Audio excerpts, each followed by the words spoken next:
नमस्ते। आज म चाहिँ नरेको मन भन्ने युट्युब च्यानलबाट चाहिँ म आज एउटा सानो भिडियो लिनु गएको छ। यो चाहिँ काठमाडौँ एरियाकै चाहिँ यो गोकर्णको गाम्सा भन्ने ठाउँमा हो। हाम्रो एउटा राम सर हुनुहुन्छ, उहाँ चाहिँ अपाङ्ग। त्यही इच्छा र आकाङ्क्षा राखेको छ, किनभने हाम्रो अहिलेको पार्टीहरूले चाहिँ कतिको विकास गर्छ के गर्छ भनेर चाहिँ एउटा उहाँले चाहिँ एकदम आशा राखेको छ।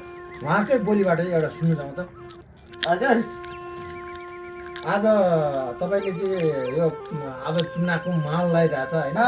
चुनावको माल लगाएर तपाईँले चाहिँ भोट चाहिँ कसलाई हाल्नु विचार छ? अब घन्टीलाई। घन्टी? अनि घन्टीमा के देख्यो तपाईँले? विकास देख्यो कि? घन्टीमा विकास देख्यो।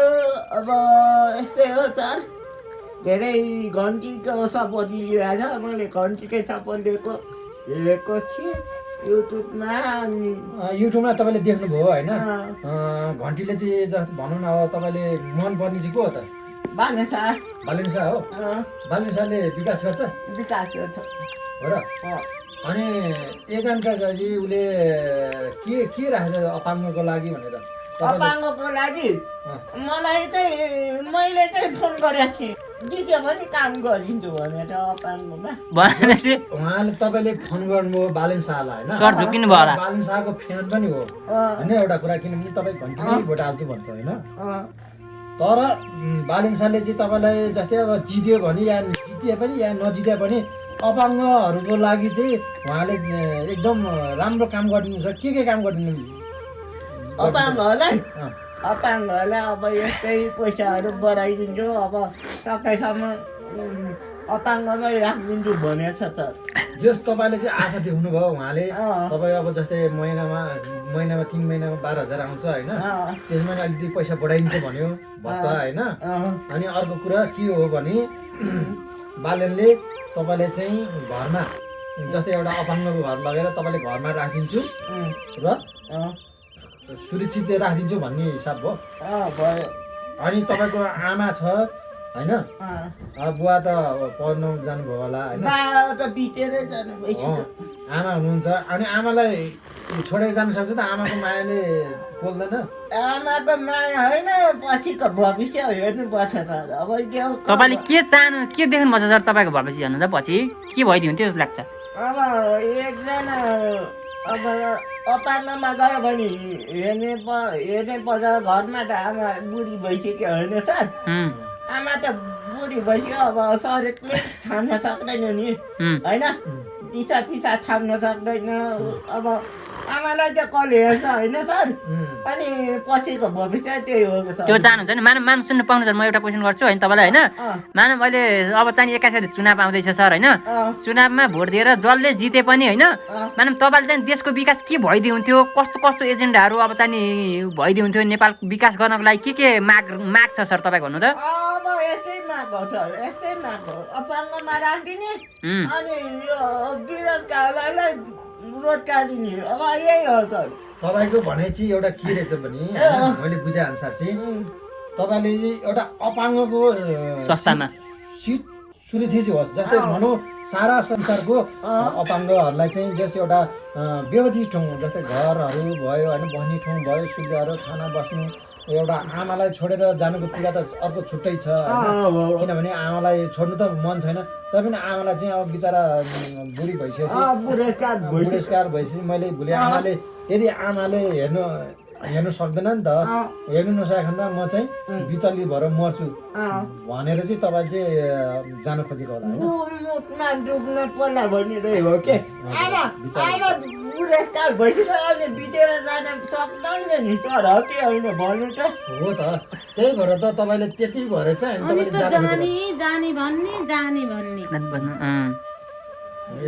त्यही भएर चाहिँ तपाईँले चाहिँ अनि जोस चाहे जनता चाहे यो घन्टी मात्रै भएन, जस्तै एमाले भयो, काङ्ग्रेस भयो होइन, के भन्छ घन्टी पार्टी भयो होइन, मतलब अब चिम पार्टी, जुन पार्टीले जिते पनि तपाईँ चाहिँ जस मेरो जब बस्ने खाने घाँस बाँस कपास भन्छ नि अँ त्यो चाहिँ मेरो लागि सबैको लागि छुट्याइदिए हुन्थ्यो जस्तो होइन लाग्छ। घाँस बास भन्दा नि मेरो गुमा मुटो गुमा डुब्न नपाओस् घाँस भने त दिनको एक छाक खाने हो मलाई गुमा र मुटमा डुब्न नपरोस् आमाको मर्ने बेलामा आमाको मुट हेर्न नपरोस् त्यही भएर चाहिँ तपाईँ चाहिँ जानु खोजेको जाने भन्छ अनि के आमा अरू तपाईँलाई बेला बेलामा के कुरा गर्छ दुःख सुखको कुराहरू गर्छ मलाई पठाइदियो मलाई पठाइदियो अनि अझै मिले छैन है आमा जान हजुर अझै मिले छैन जान त्यो बाबु। दिइसकेको छ हजुर त्यो पत्रहरू हजुर हजुर अब डब्लिङ भनेर गएर दिइसक्नु भयो। बुझ्नु जाँदाखेरि त्यो यो नगरपालिका कि हात खुट्टा कि खुट्टा चल्या भए त छिटो नै राख्थ्यो अरे अब यसको हात नै चल्दैन खुट्टा नै बस्न नि मिल्दैन बस्नु नि सक्दैन खुवाउन नि आफै खुवाउनु पर्यो त्यो पनि उमेर गइसक्यो यसको छिटिसक्यो हजुर अनि सानै बालकै भए छिटै राख्थ्यो अरे अब सकेसम्म मिल्नु नै सक्छ दैव सकेसम्म बोलौँ भन्नुभएको छ। भनेपछि आमा अहिले चुनाव पनि लगाइरहेको छ होइन चुनावको माहौल यहाँ भोट माग्न कतिको आइरहन्छन् आमा नेताहरू नेताहरू त आइहाल्छ नि मानौँ अब चाहिँ नि जसले जिते पनि होइन तपाईँलाई चाहिँ अब जितिसकेपछि के भइदिए हुन्थ्यो देशको विकास कस्तो किसिमको अहिले तपाईँ त बिचरा एउटा अशक्त छोरालाई स्याहार गरिरहनु भएको छ हो कि न अब छोराको लागि नि केही मानौँ छोरा जस्तै धेरै हुनुहुन्छ अशक्त कतिपय ठाउँमा हो कि न त्यस्तोहरूलाई नि केही भइदिए हुन्थ्यो केही हेरिदिए हुन्थ्यो होइन केही रातहरू दिए हुन्थ्यो कि के हुन्छ कि के चाहनुहुन्छ तपाईँले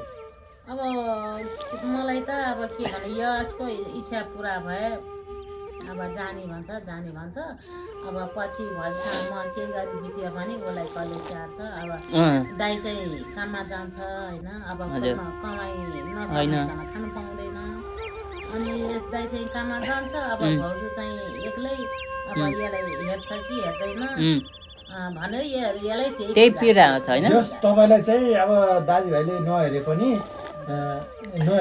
नहेर्छ कि भन्ने हिसाबले चाहिँ तपाईँले चाहिँ अब दैनिक जस भन्ने चाहिँ भन्नुभएको सकेसम्म मैले नै छोड्नु सकेँ तपाईँले छोड्न सक्नुहुन्न विचार त्यत्रोसम्म हुर्काउनु भयो बढाउनु भयो हो कि नानु तर पनि यदि यो भिडियो हेर्दै हुनुहुन्छ भने यदि उहाँ हाम्रो राम सर हुनुहुन्छ यस्तो हुनुहुन्छ अवस्था है उहाँलाई सुतिरहनु पर्छ यदि तपाईँहरूले कुनै संस्था चिनेको छ कुनै ठाउँहरू चिनेको छ भने चाहिँ तपाईँहरूले सरलाई चाहिँ कन्ट्याक्ट गर्नु होला है ल हेर्नुहोस् ल दर्शकहरू त्यहाँ तपाईँले चाहिँ कागजपत्र चाहिँ पिसिसकेको छ हजुर कागजपत्र नगरपालिकाले दिएको छ वडामा नि दिएको छ सकेसम्म उहाँले मिलाइदिउला भन्नुभएको छ अब यसको हात खुट्टा नचलेर कुरा मिलाएको छैन यसको भाग्य भए मिल्नु नै सक्छ भाग्य छैन भने भनेपछि राम सरको भनाइ के छ माग के छ सर तपाईँ भनेपछि जान चाहनुहुन्छ जानु चाहन्छ सर अब सकेसम्म जाने भने हो खोइ मेरो अब कस्तो छ भाग्य भनेर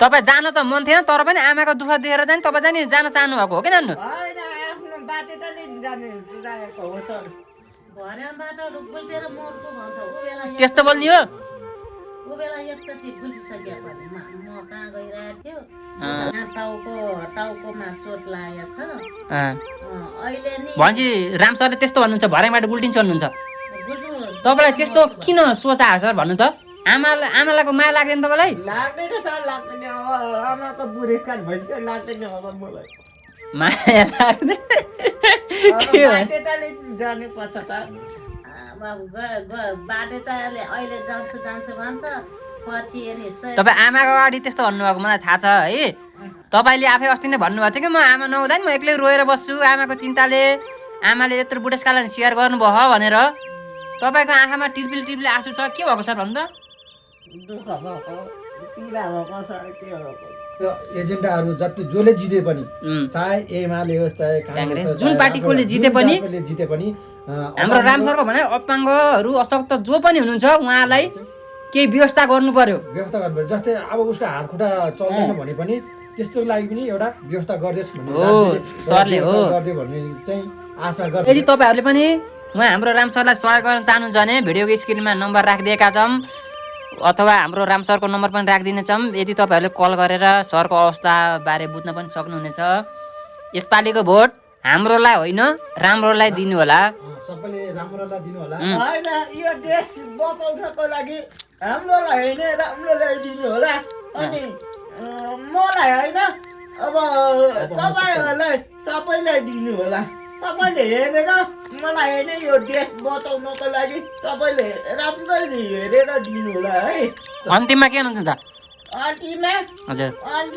यसै हो म अपाङ्गो भए तापनि म यतिको सोचेर भनिरहेको छु कि तपाईँले हाम्रो मलाई होइन हेरेर तपाईँहरूले कसलाई भोट दिन चाहनुहुन्छ त्यसलाई राम्रो हेरेर दिनु होला है त तपाईँले चाहिँ घन्टीलाई भन्नुहुन्छ घन्टीलाई अब मैले त घन्टीलाई भनेर हुँदैन सर त तपाईँले किन भन्नु भने अहिले घन्टीको माल बढी छ तपाईँले फेसबुकहरू युट्युबहरू हेर्नुहुन्छ है हेर्न त फेरि मुखले हेर्नुहुन्छ चलाएर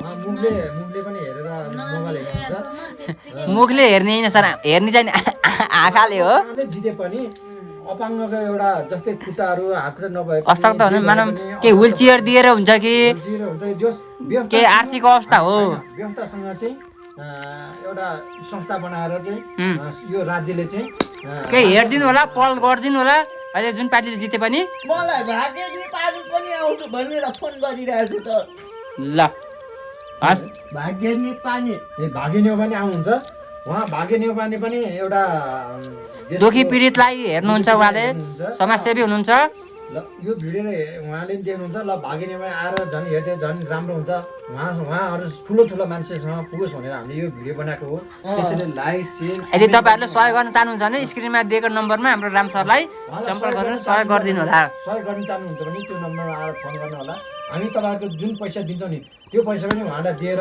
भिडियो बनाउने तपाईँहरूको नाम सहित फोटो सहित राखेर हामी भिडियो बनाएर तपाईँहरूलाई हालिदिनेछौँ हस् त धन्यवाद धन्यवाद जय नेपाल जय नेपाल।